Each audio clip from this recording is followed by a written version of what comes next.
आपको बताना चाहती हूँ कि इस संसार के अंदर पता नहीं कौन किस रूप में किस स्थान पे किसके द्वार पर आ जाए, इसलिए किसी का निरादर न हो।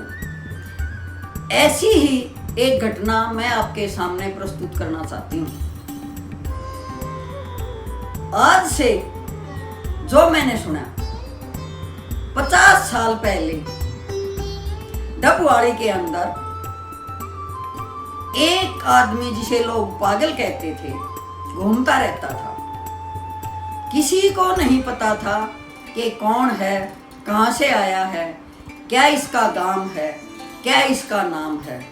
ऐसे ही फटे पुराने कपड़ों में घूमता रहता। सभी यूं कहते पागल पागल पागल। जब भी किसी को जरूरत होती किसी भी काम की, बोलते उस पागल को बुलाओ, पागल कर लेगा। किसी के चनाई लग रही होती तो उससे गार के तसले ढुआमते। सारा दिन गार के तसले ढोता और फिर शाम को उसे खाना दे देते। ऐसे ही अगले दिन किसी को खेत में काम होता तक कहते पागल को बुलाओ, पागल से काम करवाएंगे खेत में। उसको खाना खिलाते, खेत में ले जाते, पूरा दिन काम लेते। किसी के सानी काटनी होती, उसके सामने पूरी 20-30 पूड़ी घेर देते। जवार बाजरे की पूड़ी होती है और काटता रहता।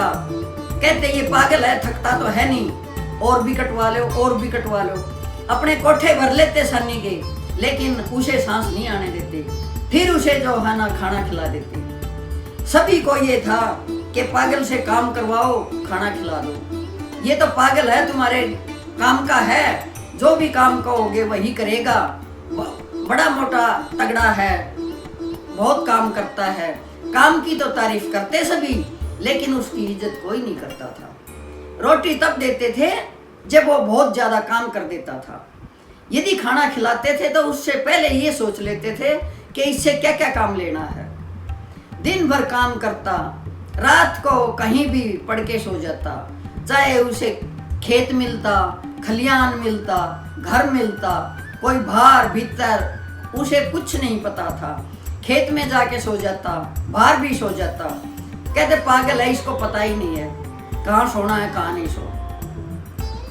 अब ऐसा होते होते काफी टाइम बीत गया। अब डबवाड़ी वालों ने सोचा कि चलो हरिद्वार चलते हैं। उन्होंने गांव वालों ने एक बस कर ली किराए पे कि काफी बंदे हो गए भाई, बस में चलो। अब उस पागल ने कहा कि मैं भी हरिद्वार जाऊंगा।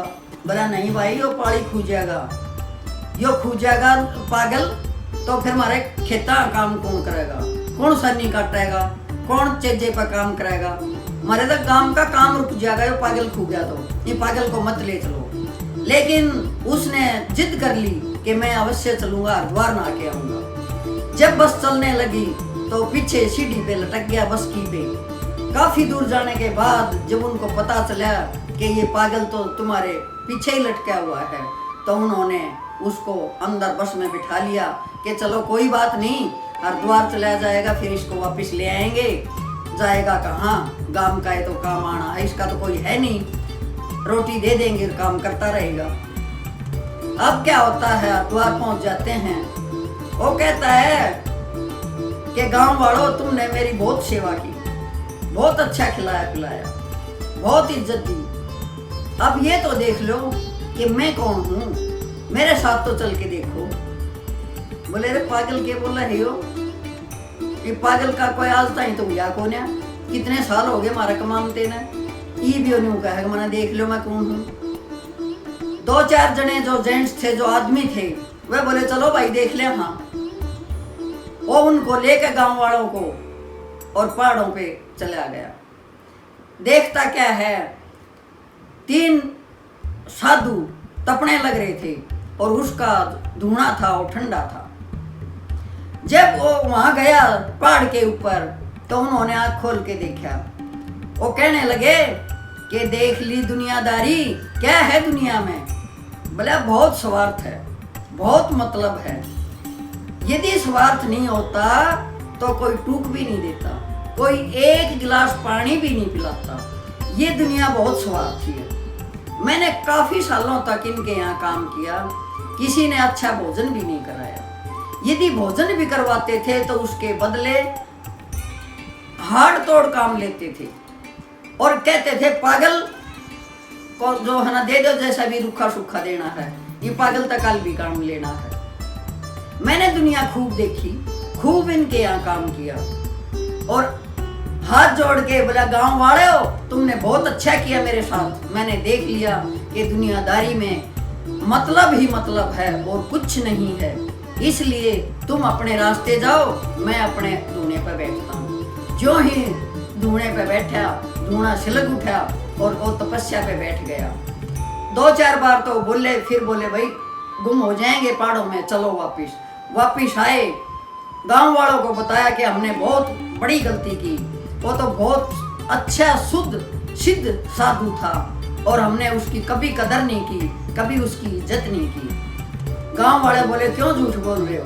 बोला चलो चल के देखते हैं। अब 5-7-10 गांव वाले और साथ गए, लेकिन गांव वालों को जगह ही नहीं मिली जिस जगह पे साधु अपने आप को लेके गया था, जिस जगह पे उसका दूना था, जिस जगह पे वो तपस्या कर रहे थे।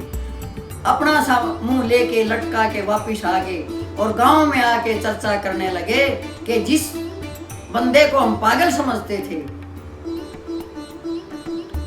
काम के बदले रोटी देते थे, वो तो सिद्ध आत्मा थी, वो तो बहुत शुद्ध साधु था, उसके साथ हमने बहुत गलत किया है।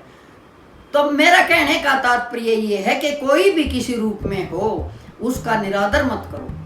यदि भोजन खिलाओ, जैसा आपके पास है वैसा खिलाओ, लेकिन इज्जत से खिलाओ। पानी पिलाओ, इज्जत से पिलाओ। किसी का अनादर मत करो।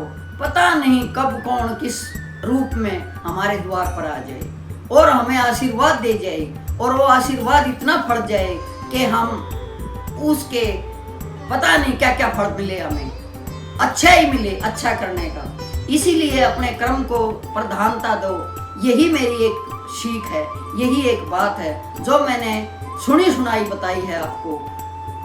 जय हिंद।